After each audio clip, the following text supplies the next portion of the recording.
Bismillahirrahmanirrahim. Assalamualaikum warahmatullahi wabarakatuh. Saya Wiwi Suryanti, saya dari CGP Angkatan ke-8. Di sini saya akan menyampaikan tugas dari kelompok kami yang sudah kami diskusikan, yaitu tugas ruang kolaborasi modul 1.2. Tujuan dari tugas ini adalah agar CGP merancang kegiatan yang memanfaatkan kekuatan nilai para pihak secara kolaboratif. Nah, sebelumnya saya akan perkenalkan terlebih dahulu anggota dari kelompok kami. Ada 3 orang. Yang pertama Bapak Iran Sutiawan, kemudian saya sendiri Wiwi Suryanti, kemudian yang ketiga adalah Ibu Rilah Ramdania.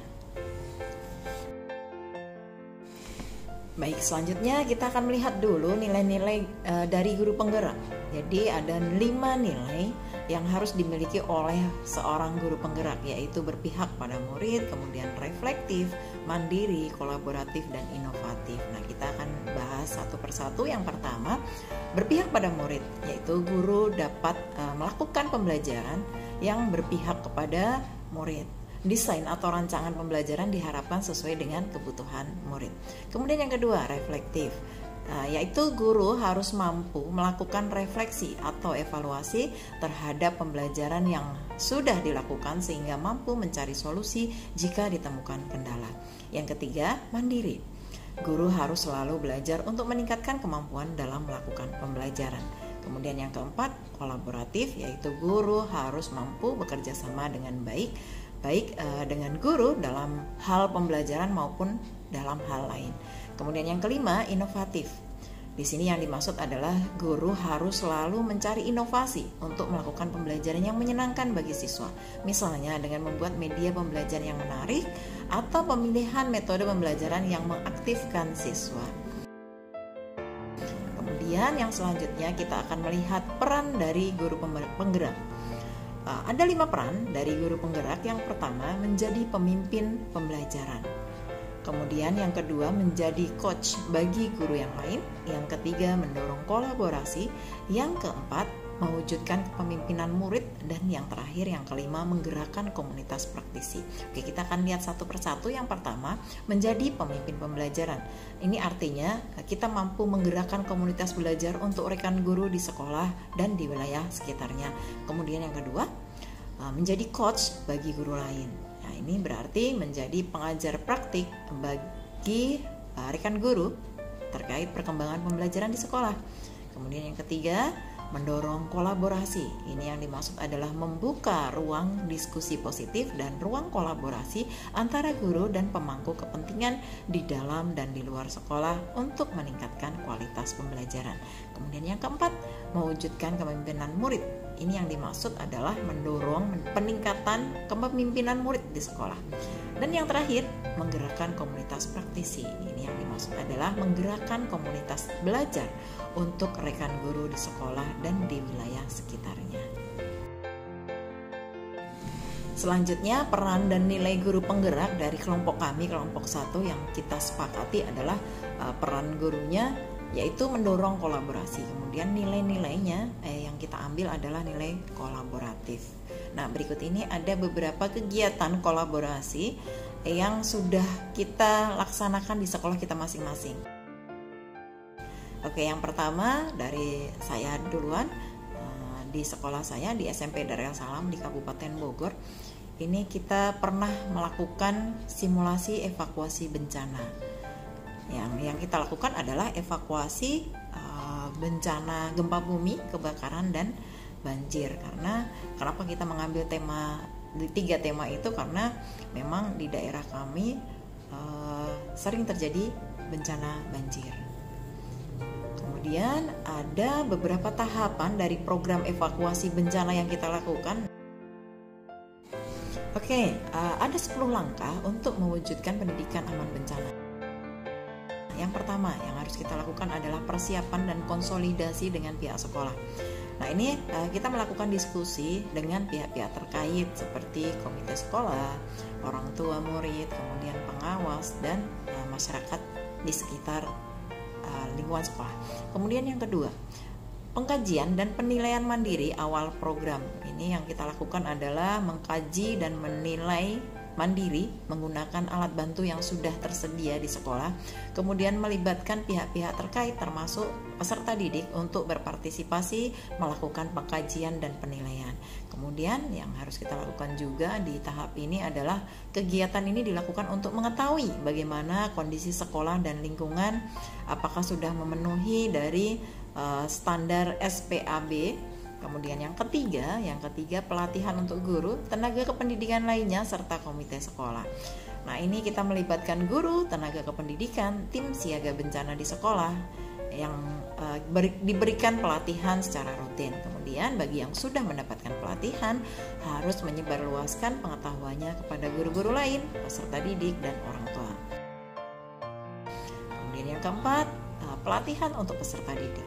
Nah, kita mengajak peserta didik untuk belajar tentang pengurangan risiko bencana. Kemudian kita melakukan latihan secara rutin, bisa dimulai dari kelas, kemudian dilakukan secara serentak bersamaan seluruh warga sekolah dan warga masyarakat sekitar. Kemudian yang kelima, pengkajian risiko bencana bersama termasuk dengan peserta didik. Nah, yang kita lakukan adalah mengkaji risiko dengan melibatkan peserta didik, kemudian melihat potensi-potensi bahaya yang bisa terjadi di sekolah, kemudian melihat kapasitas dan kerentanan yang ada di sekolah. Kemudian yang keenam, penyusunan rencana aksi dan pembentukan tim siaga bencana sekolah. Nah, yang kita lakukan adalah membuat rencana aksi berdasarkan hasil kajian risiko bencana yang sudah dilakukan, kemudian membentuk tim siaga bencana sekolah yang melibatkan perwakilan dari pendidik, peserta didik, komite sekolah, dan orang tua. Selanjutnya yang ketujuh yaitu penyusunan prosedur tetap untuk masa pra, saat, dan pasca bencana. Nah, ini yang kita lakukan adalah membuat prosedur tetap untuk pra, saat, dan pasca bencana yang disepakati dan melibatkan semua pihak termasuk desa atau kelurahan. Kemudian protap yang telah disepakati disosialisasikan kepada warga sekolah. Selanjutnya yang kedelapan, melakukan simulasi teratur sebanyak 2 kali setahun. Nah, ini kita harus melakukan rutinitas untuk melakukan simulasi minimal 2 kali dalam setahun, dan mungkin lebih baik lagi kalau sering dilakukan.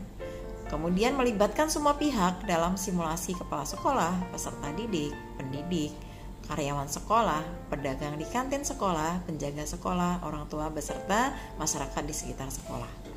Selanjutnya yang ke-9, tahap ini kita melakukan penilaian mandiri dan pengawasan secara rutin. Nah, yang kita lakukan adalah penilaian mandiri untuk mengetahui perkembangan kondisi sekolah. Apakah potensi bahaya masih tinggi, kapasitas dan kerentanan apa saja yang dimiliki satuan pendidikan. Nah, selanjutnya melihat hal-hal yang belum dipenuhi untuk mewujudkan satuan pendidikan aman bencana. Kemudian yang ke-10, melakukan evaluasi pelaksanaan dan pemutakhiran rencana aksi. Nah, ini kita melakukan monitoring dan evaluasi rencana aksi yang sudah dibuat.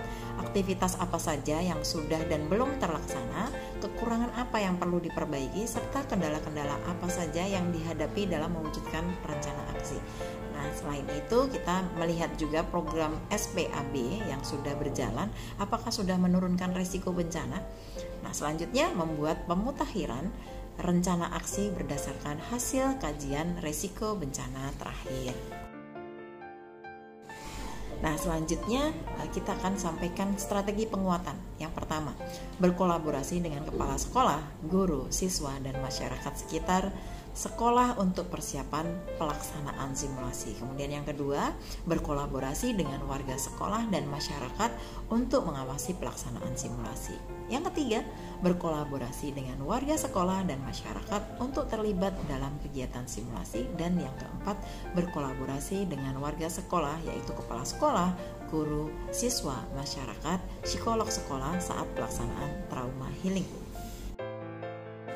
Oke, selanjutnya saya mau mencoba menyampaikan peran kolaborasi di sekolah rekan kami yaitu Pak Iran Sutiawan. Di sekolah Pak Iran ini di SMA Global Mandiri sudah melaksanakan program karir. Nah, tahapan dari program karir yang telah dilakukan, yang pertama adalah psikotes. Psikotes ini dilakukan untuk melihat minat dan bakat peserta didik. Selanjutnya yang kedua adanya interview. Nah, interview ini dilakukan pada setiap grade, setiap tahunnya dengan orang tua dan peserta didik untuk melihat minat dan karir peserta didik. Selanjutnya yang ketiga, jurusan. Nah, penempatan penjurusan peserta didik ini dapat menunjang program karir yang akan dipilih nantinya. Kemudian yang keempat, adanya Edu Fair ya. Ini adalah kegiatan yang menghadirkan kampus PTN atau PTS yang ternama di sekolah sebagai gambaran untuk menempuh jalur kuliah nantinya. Selanjutnya ada visit kampus. Nah, visit kampus ini merupakan kegiatan kampus tour yang ada di Pulau Jawa, di Malaysia, di Eropa, di Inggris, dan di Korea. Kemudian yang terakhir adanya program kerjasama. Nah, ini sekolah melakukan kerjasama dengan program fakultas dan universitas PTN dan PTS. Selanjutnya hasil programnya ternyata SMA Global Mandiri ini di peringkat LTMPT ini peringkat nasional menduduki peringkat ke-165, kemudian di provinsi menduduki peringkat ke-22 dan peringkat kabupaten menduduki peringkat ke-4. Kemudian strategi penguatan karirnya yang pertama, berkolaborasi setiap mapel guru dalam berbagai program yang berkaitan dengan karir peserta didik. Kemudian yang kedua, berkolaborasi antara sekolah dengan orang tua murid yang diwakili oleh PAB. Kemudian yang ketiga, berkolaborasi sekolah dengan pihak ketiga yang membantu data perkembangan peserta didik atau pengisian seminar karir. Kemudian yang terakhir, berkolaborasi dengan kampus PTN, PTS, dan kampus luar negeri atau agen pendidikan. Nah, selanjutnya saya akan menyampaikan peran kolaborasi di sekolah rekan kami Bu Rihlah Ramdaniati, yaitu di sekolah Bu Rihlah ini peran kolaborasinya contohnya adalah kegiatan upacara bendera setiap hari Senin. Nah, tahap kegiatannya yang pertama, adanya konsolidasi dengan semua guru di sekolah beserta kepala sekolah tentang bagaimana agar kegiatan upacara bendera setiap hari Senin dapat berjalan dengan baik. Kemudian yang kedua, berkolaborasi dengan semua guru dan pihak sekolah untuk mengatur tugas setiap guru ketika upacara dilaksanakan.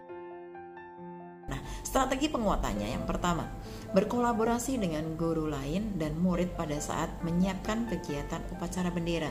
Kemudian yang kedua, berkolaborasi dengan guru lain pada saat mengawasi kegiatan upacara bendera. Dan yang terakhir, berkolaborasi dengan kepala sekolah, guru lain dan murid dalam pelaksanaan kegiatan upacara bendera. Nah, demikian tadi hasil diskusi dari kelompok kami, kelompok 1 dari CGP Angkatan ke-8 Kabupaten Bogor. Mudah-mudahan hasil diskusi kami ini bisa menginspirasi Bapak Ibu guru semuanya untuk dilaksanakan di sekolah masing-masing. Terima kasih. Wassalamualaikum warahmatullahi wabarakatuh.